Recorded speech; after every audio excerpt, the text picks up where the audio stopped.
So by the time I'm recording this video, Black Clover Global is 16 hours away from releasing. But by the time you're watching, the game is out. And I'll be talking about what characters to work on first for you to have an easier time in the beginning of the game. Because most certainly, it will be a very confusing time for everyone that has not been playing or has played the Korean/Japanese/Canadian version like I have. And this website right here, I'm blocking the name, but it's, I'm going to link it in the description. I can't move. I can't move the thing. Yeah, right there.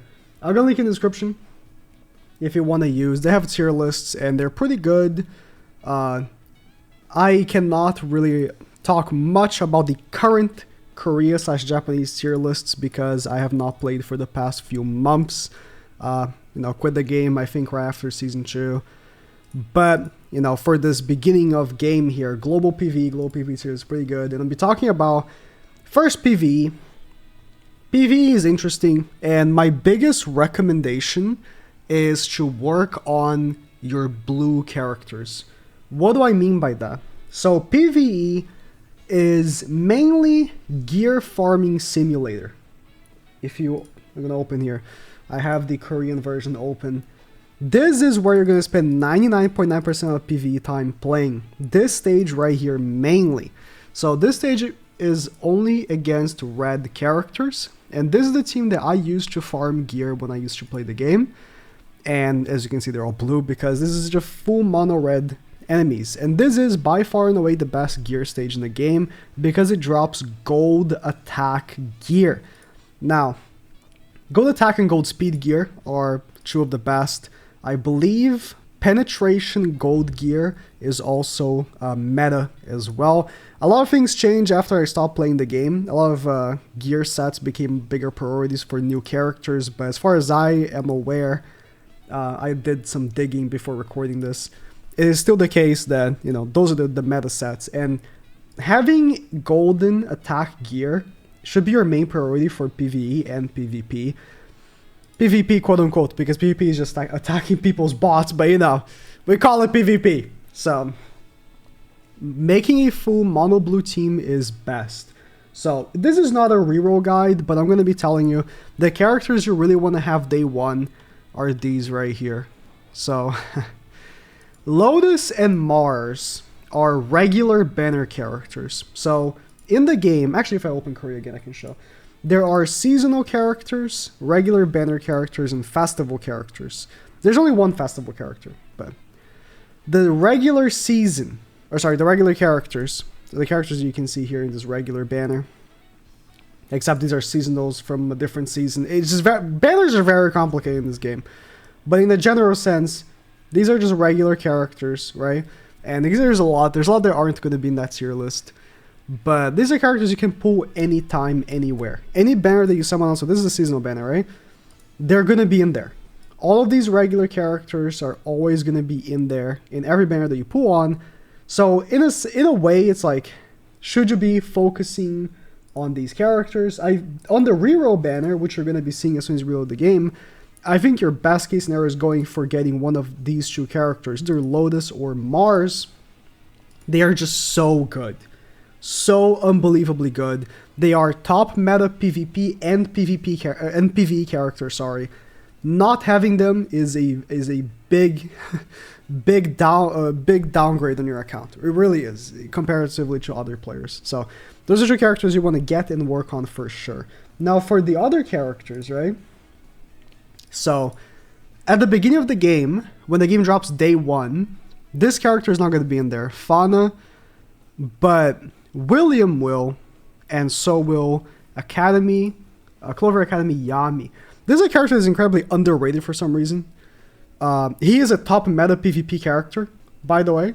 He will be top meta PvP day one, and over Red Yami. Red Yami is not as good as he is in PvP, but Red Yami, because it's like his own banner, then people were more excited for him. These four characters, as you saw when I showed, are my farming team for gear. And they were because I got Fauna very later on and never worked on her, because working on characters is a big investment. You need to really think about it. But what you can do is you can wait for Fauna. Fauna is actually a better gear farming character than Yami, but Yami is really good in PvP. He will be meta day one. Fauna was not meta for that long because of how the scheduling happened. Fauna is actually pretty good in PvP too, but I'll be talking about that in a second. It doesn't matter. Day one, this character is not going to be in there, right? But these four will. Yami is a free character, technically speaking. So how it works with seasons is that seasonal characters will come in and you'll have an option of getting a key from these missions right here. Is it these missions? There's going to be some missions. They'll get you a key that's going to look like this. I'm going to open my monthly right here. And you can pick one of the new seasonal characters for free, whichever one you want. Now, what I would recommend is to get all three seasonal characters, which will be Yami, Asta, and Mimosa. Those are three very good characters, and they will leave and not come back again. I don't even know until when. I don't even know if they ever return on Korea or JP, whatever. I don't know if they ever return. So I would recommend getting one of each as a priority just for the sake of having them. But you can pick one of them guaranteed.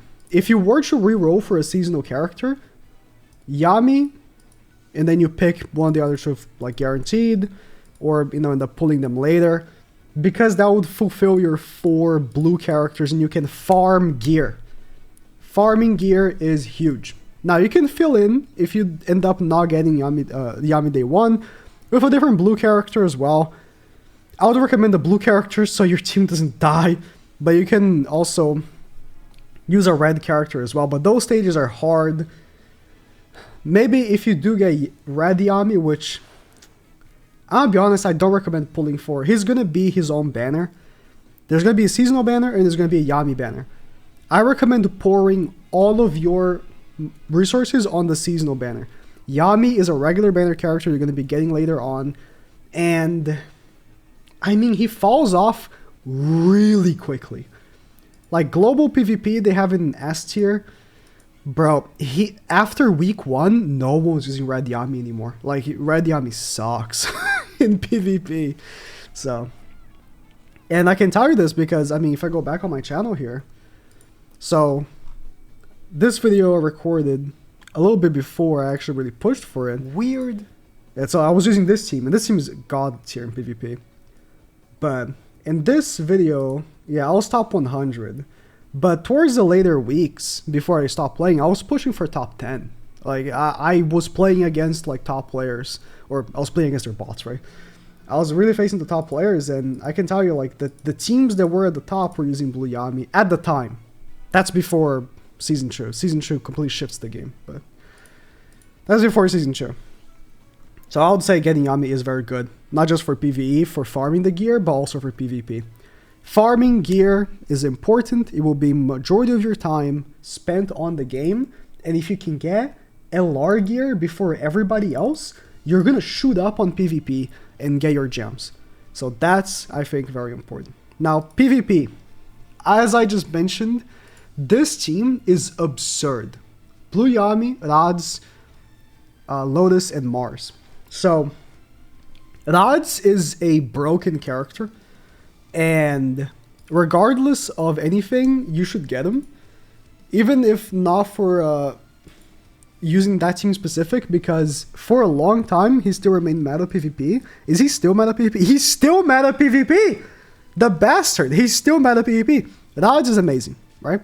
So, he will be giving you a stupid shield, and he's not so slow.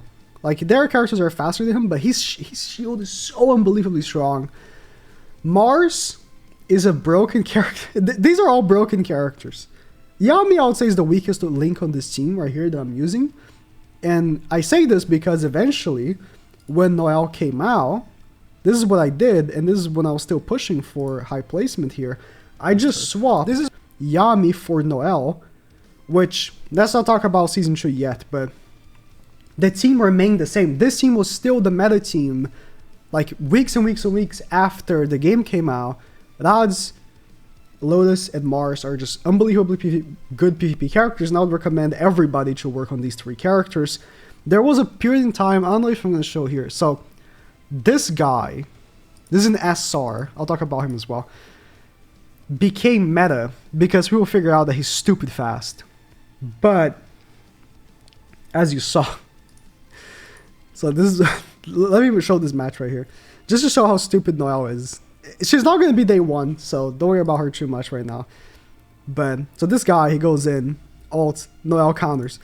Their whole team's... Noelle is so dumb. This character is the stupidest character to ever release in a game ever. In any case, this is also a very good character for PvP, but because he doesn't help you in PvE very much, sorry, like he's dog shit in PvE, I wouldn't put like day 1 too much emphasis on working on him. But Valtos is an SR that is the fastest character in the game, and he does, I haven't played the game for like months, but if I'm not mistaken, yeah, he pushes all the allies forward when he ults. So he goes first, and then he pushes your teammates, and that's pretty much all that he's going to do. Otherwise he's terrible, right? But that is enough. Pushing your team forward is enough. But if you have this super tanky team of Lotus, Mars, and Radz, I rarely lost to Valtos. It was like RNG loss. And it wasn't even because of him. It was because of an enemy Lotus. Lotus is an RNG character. I'm not going to be talking too much about PvP, like strategy and stuff like that. Lotus is a broken character, but he has a lot of RNG to him. So he's a buff remover, and he's a debuffer. There is chance to what he does. So if Lotus decides to not do anything, then you just lose. But he has a combined attack with Mars as well. And the combined attack is what you're really going to be doing. You're going to be opening with Lotus, removing their buffs, hopefully reducing their speed, and then doing the combined attack with Mars and applying the taunt as well. It's a very, very strong combo. Literally everyone in PvP is going to be doing this, and you will be as well. Who is Lotus? I want to play with Asta. Shut up, bro. No, I'm kidding. But seriously, like, it's a very strong combo. I mean, if you want to play with Asta, what did I click? Asta is also very strong. You can play a team of Lotus, Mars, Radz, and Asta. For sure. I think that this combo right here, Lotus, Mars, and Radz, is super, super versatile. And the 4th can be, like, so many other options. So if you want to play with Asta, which is a good character, but you're going to be facing a lot of blue characters, and that's the biggest issue with him. Unless you're facing a lot of Valtos, then yeah, then it's good. But or Radz is right. You want to go for the Radz turn 1. In any case, these are the characters that day 1 I would put the biggest emphasis on, and I think that I've talked about them enough. But yeah, Lotus, Mars, and Radz for sure. And then you pick your like DPS. I think Yami, because he is so good for gear farming day 1, and he's so good for PvP, I think that he's really worth investing on. If you want to wait for Fauna, and you want to pull for her, but she's a regular banner character, you're going to be pulling for a regular banner over a seasonal. That's the issue that I have with these regular banner characters that are going to be coming out. So Licht, Raya, Fauna... where is it? Vero. These are banners I don't recommend free-to-play players putting on, because not so long after the game comes out, this unit is gonna come out, Noelle swimsuit, and she's the most broken character ever. Like, she was a mistake. And everyone should max her out. Like, legitimately, you should get the characters, in my opinion, if you want to have a good time, you should get the characters I'm talking about that will help you farm the gear, that will help you farm PvP, and then save until Season 2 and max dupe Noelle. Because dupes are super relevant in this game. Dupes are incredibly powerful in Black Clover Mobile. Noelle is stupid. And then after Noelle, only Julius, that, you know, for the time I've played, was a character that actually shook things up again. Until then, nobody did anything. Every character that came after Noel was terrible in comparison. So, interesting. Raya is top PvE. Did he get buffed? Maybe he got buffed. Okay. Well, if Raya comes out with a buff, I don't know. He wasn't that good when he came out. Or he wasn't, you know, comparatively, but in any case, hope this helps, and good luck.